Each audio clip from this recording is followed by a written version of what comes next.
खुशी है इस बात की कि आज मैं एक बघेला जी जो पूर्व मुख्यमंत्री रहे, केंद्र में मंत्री रहे, उनके पारिवारिक कार्यक्रम में मुझे शामिल होने का मौका मिल रहा है। गुजरात कई बार और कई मौकों पर मैं आया हूं। गुजरात की धरती ने हमेशा संदेश दिया है।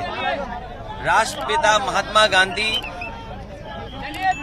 जिन्होंने जन्म लिया था यहाँ पर, और आज भी यमुना के किनारे लोग जाकर के सत्य अहिंसा के लिए संकल्प लेते हैं। और वहीं कृष्ण भगवान ने जहाँ जन्म लिया था यमुना के किनारे, और आखिरी सांस यहीं गुजरात में ली।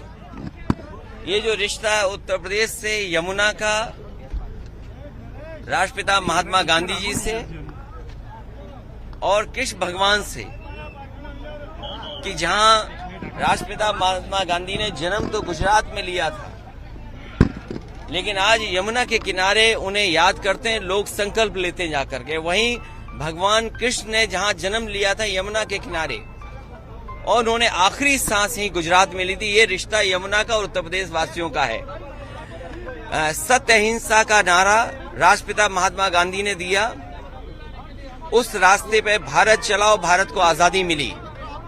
आजादी के साथ साथ राजनीतिक लोगों ने अपने जीवन में उतारा सत्य अहिंसा और सत्याग्रह का रास्ता अपनाया। लेकिन जब से भारतीय जनता पार्टी की सरकार देश में आई, और खासकर उत्तर प्रदेश में, भारतीय जनता पार्टी सत्य भूल चुकी है। वो सत्य के रास्ते पर नहीं है और अहिंसा का रास्ता बुलडोजर ने ले लिया। गांधी के देश में अहिंसा का रास्ता ही जिसका बुलडोजर ने ले लिया, और फिर ईडी, सीबीआई, इनकम टैक्स। और गुजरात में अगर ये बात हम पूछें, गुजरात के लोग तो मैं जानता हूं, और खासकर उद्योगपति यहाँ के कई बार मुझे मिले हैं, वो कहते हैं कि अगर इनकम टैक्स का छापा उन पे ना पड़े तो उन्हें बड़ा बुरा लगता है। तो गुजरात के लोग तो इस बात को जानते हैं। वो इनकम टैक्स, ईडी, सीबीआई, मैंने एक बार कहा कि ईडी है एग्जामिनेशन डेमोक्रेसी। आपको इस परीक्षा से गुजरना ही होगा। कम से कम बीजेपी कांग्रेस के रास्ते चल रही है। इस देश में जो परंपरा कांग्रेस ने डाली थी, उसी रास्ते पे भारतीय जनता पार्टी चल रही है। भारतीय जनता पार्टी कोई नया काम नहीं कर रही, ईडी, सीबीआई, इनकम टैक्स से छापे मारना। और जो लोग छापा मारते हैं वही हश्र होगा जो कांग्रेस का हुआ है।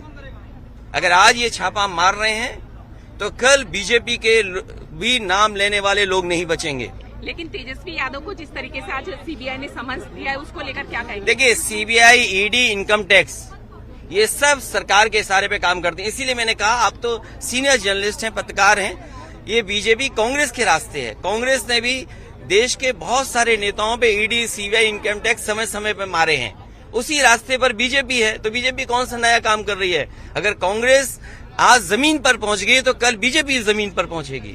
आतिक अहमद की जिंदाबाद, अहमदाबाद की ये काम हमारे नहीं है, ये काम सरकार के हैं। सरकार मिली रहती है, कई बार सरकार मिली रहती है और सरकार ऐसे फैसले लेती है। और नॉमिनेशन जेल से हुआ, वो सरकार बीजेपी की थी। समाजवादी पार्टी जब बाई इलेक्शन लड़ रही थी मुख्यमंत्री, उप मुख्यमंत्री के खिलाफ, तो बीजेपी के बड़े बड़े नेता